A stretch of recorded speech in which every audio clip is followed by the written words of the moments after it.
To say the least, we have been living some extraordinary times. We have so much rapid change. We have upheaval happening all over the world. We've got uncertainty, we've got transformation, and it's very easy for us to go down the doomsday route and think of all the bad things that are happening. But in today's episode, I really want to shed light. I really want to bring you along with the journey. I want to affirm that if you are someone who is doing the work within, if you're curious about doing the work within, there is massive benefits not only for your own life that's going to show up in front of you, but it's going to ripple into the creation of whatever future is being created. Welcome to Let Go Movement Podcast. I'm your host, Akeisha, and thank you so much for being with this episode. Quick note, if you hear some heaving in the background, I am house sitting a beautiful little dog named Pokey, and she's got a little bit of a respiration kind of thing going on, so I might not be able to edit out all the background noise. It kind of sounds like she's wheezing and then coughing, so I apologize for that. But welcome to this episode. Welcome to the space where I really want to shine the light on the work that I do with clients, the work that I do with women, letting go of your emotional baggage, letting go of your limiting beliefs and points of reference that keep us in constant conflict with ourselves and therefore conflict in the world. And shed the light on the work that's done in the world, in this space. I love my industry. I love all the healers out there. I love all the people who speak for consciousness and spirituality and light and within, healing within and seeing miracles on a daily. I'm all for it. I love what I do. And it's not for the few and far between and the luxury and the rich. This is essential for humanity. Whatever world we're creating, doing the inner work is essential, because without us doing the inner work, we will continue to stuff our shit down. We will continue to be blinders up, and we will continue to let other people run our lives. And we will continue to forget that we are so fucking powerful. We literally are consciousness. We literally are connected to source, and that we are part of the creation of everything. So why not be really a part of it? Really conscious of it, really intentional in the creation of it, and let all the bullshit go and actually lean into the love and the joy and the happiness that we want for ourselves. And I do truly believe we want as a whole. But in wanting that, we also have to be aware of what we are holding on to that's actually not letting us get there. If you'd like to pay this episode forward, please feel free to like, subscribe, drop your thoughts, contribute to the conversation below, and if you can, rate and review this episode on a listening platform.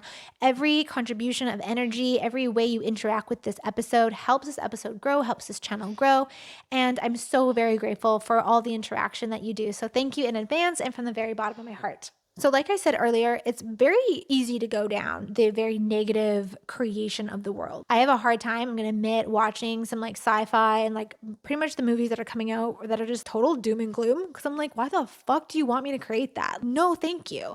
I want beautiful earth, and I want contributing lifestyles, and I want the planet to thrive, and I want the people to thrive, and I want innovation that's a contribution to the planet and the people. I want to live this life in beauty and then come back in another lifetime being like, fuck yeah, I was part of building that life. That this is awesome, right? I want that. But what I had to realize in this journey is that I and we all hold on to things that aren't allowing us to get what we want. We are in our own way. As systems are reconfiguring, crumbling around us, in that destruction of something is simultaneously a creation of something new. And in the creation of something new, simultaneously are we breaking down and destroying something else. So take a second and let that sink in for a hot minute.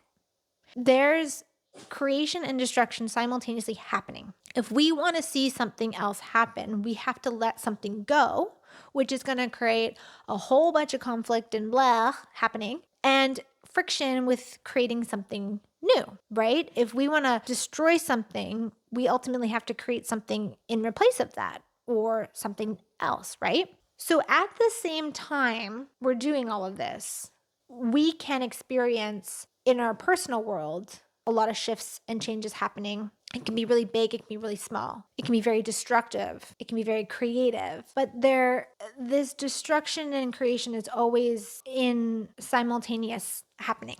And I want you to take a second with that, because with that awareness, we can begin to look at things with a different perspective and see a broader scan of everything. Because I want to also pose this question to you. What is a world without suffering to you? What do you have to let go of to allow a world of peace to occur? What does the collective, communities, societies need to release in order to see a world of peace, right? World peace is thrown out there like a common phrase, but there's a reason why it hasn't happened yet, because you have to let something go and you have to consciously create peace. But if we at the core of ourselves are in conflict with ourselves, we will be in conflict with everybody else. We'll be in conflict with our environment. If one group of people wants peace and peace means to them that other people don't exist, then we simultaneously create conflict, war, destruction, elimination. That's peace to somebody, but that's not peace to somebody else. So how can you have world peace? Would world peace look like allowance for beings, a free market, total choice, inner healing, no more suppression? Like, yeah, it's not going to happen overnight. I'm very aware of that. But if these aren't the energies and the foundations that we're building a world of peace on, what are we building? What are you not allowing to be released in order to create peace? Do you want peace? Do you want a world that's not suppressed and lied to and destruction for profit to occur? But when you're not in conflict with you, when you start to heal the trauma and the drama, when you start to ask for other things to show up, when you realize in our lives that we can heal everything, we can get out of our own way, we can lean into the unknown and create something, and we can let the suffering go, we can let the conflict go, and we can step into something else and create something else. It's a little nerve-wracking. I will admit it's a little overwhelming at times because our brain doesn't know that. Historically, we don't see how that's ever happened. We don't have a tangible creation of that reality. We actually have to be a part of creating it. And it's those who are doing the inner work. And this is why I'm so passionate about what I do, is because those who are doing the inner work are part of that creation, a part of that future, or part of that paradigm, a part of that reality. And the more we allow ourselves to be open to all the possibilities, the more we realize how everything is a contribution. So I really want this episode to support that difference, to support that creation of a world that we're not in conflict with ourselves. We don't need to be in conflict with us. We don't need to be in conflict with other people. In order to have peace does not mean an elimination of anything. Like, consciousness doesn't disclude anything. Now, I'm not saying I condone bad shit happening, but I do acknowledge it as a choice someone is choosing. But I also acknowledge the ripple effect of those choices. And I'm like, I want to create something different, right? So in the midst of all this chaos, in the midst of all this change and upheaval and uncertainty, it is more prevalent and more important, and I'm so passionate about the work that I do. It is so necessary for us to continue to go within. Within all the chaos, if we can all continue to do our part, go within, heal what we can, let things go, receive the abundance, receive the joy, allow joy, thriving, abundance, prosperity to be the foundational energies for our life, we are going to make different choices. We are going to create different choices. We are going to create abundance. We are going to create thriving.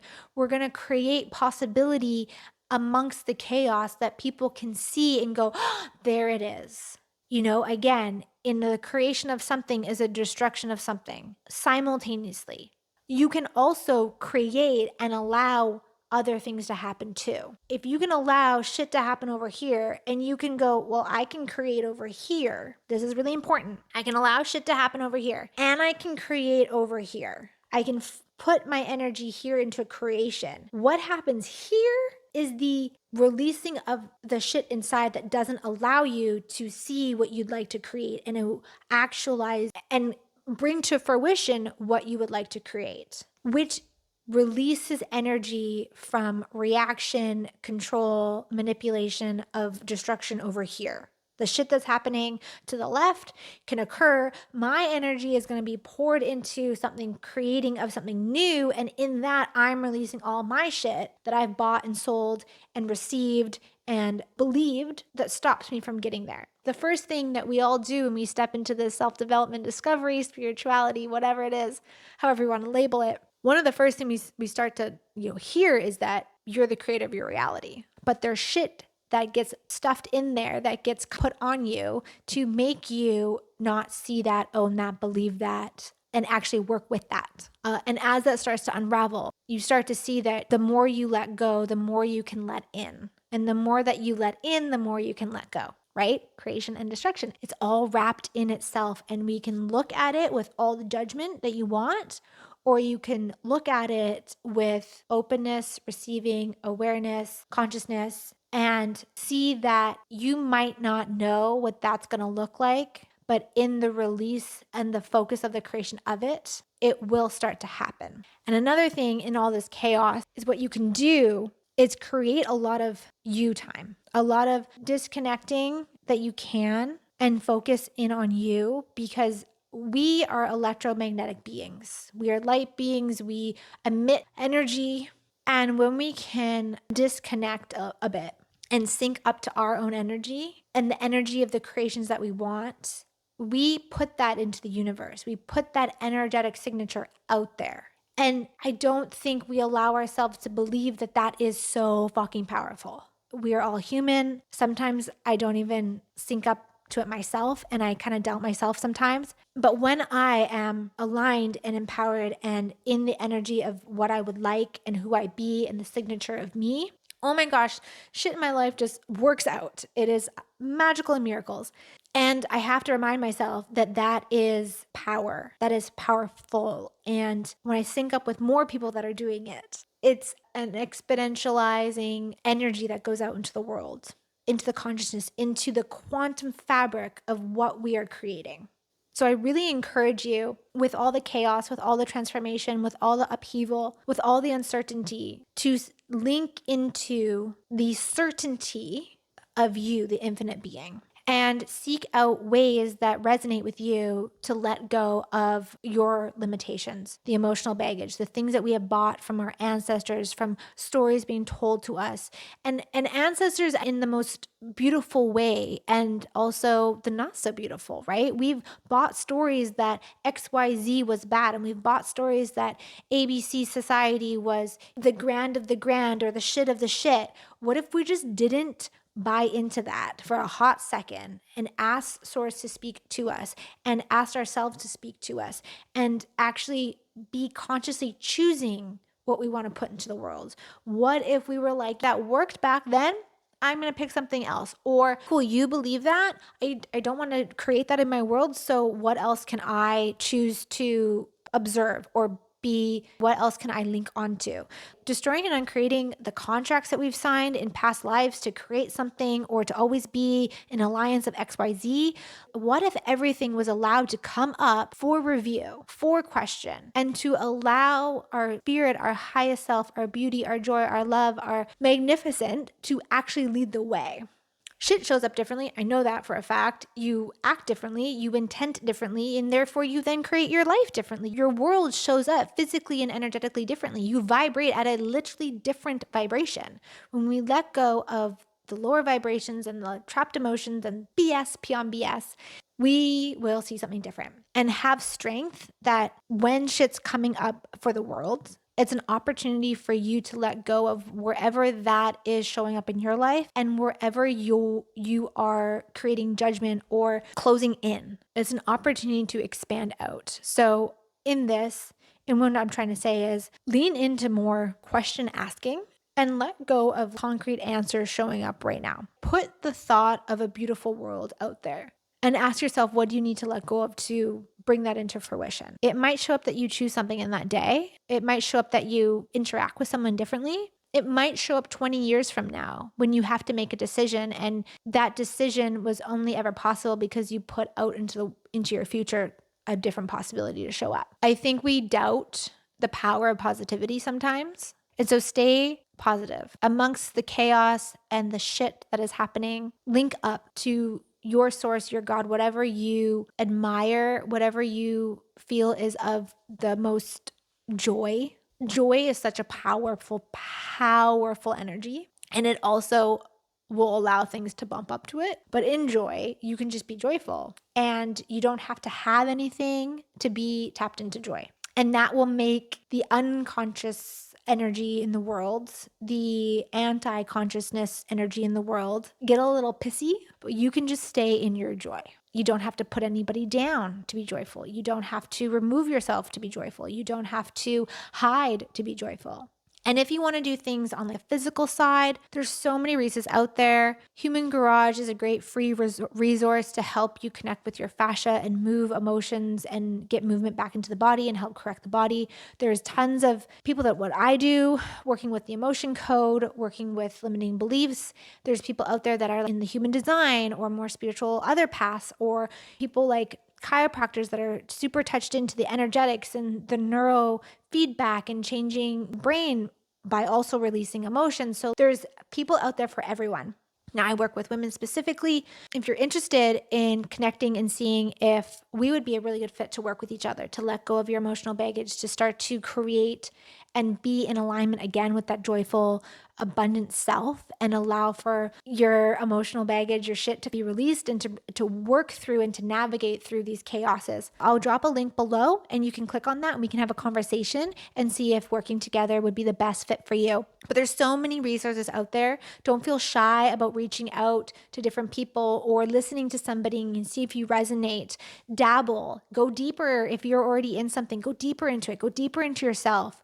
Find more joy on a daily basis. Find something that you can love up on every day. I have this traveling little pouch that I've been doing. I've done this for 2 years now. When I lived in a permanent home, I had a jar and I would just put things that were like great that day or things that I wanted to remember, wins, lessons, triumphs, joys, gratitudes. I just dropped them in the jar and then I would look back on them at the end of the year. And so I'm traveling this year, so I have them in a little pouch and I just write everything down. Maybe that's a daily practice you do to keep grounding you in that, because you don't have to be in meditation for hours to change the world. You can change the world by little things you do throughout the day. Also, like personal one-on-one facilitation and coaching or being in a group is very good to help you release even more and deeper. If you have something in the world that is a bit bigger, like physically speaking, know that your body is the best healer out there. And then when you do this work, the body's going to change. And then your reality and your inner reality and your outer reality is going to change also. The beauty in allowance is that we get to allow everything to happen in its unique and divine timing. We don't have to be in conflict with it. We don't have to fight it. We don't have to manipulate it. We just have to be in the position of receiving what we're meant to receive in the moment and hone into the positivity, asking for a beautiful, bright, and communion contributing world. Be in your power. Stand in it, own it, love up on it. And even if it's just standing there in front of the sunshine or the mirror and being like, I am Superwoman or Superman and I've got powers. I'm a magician. I'm magical, whatever it has to be. Stand in it, own it, and admit that it is going to contribute to the world. And I hope to continue to chat with you. I hope that you're enjoying these episodes. And again, if you'd like to discuss what it's like working with each other, working one-on-one in this facilitation of releasing and shifting through change, let's link up, let's have a conversation and see if we're a great fit for each other. Other than that, have a great day. Thanks for being with me and peace out. Stay in the magic.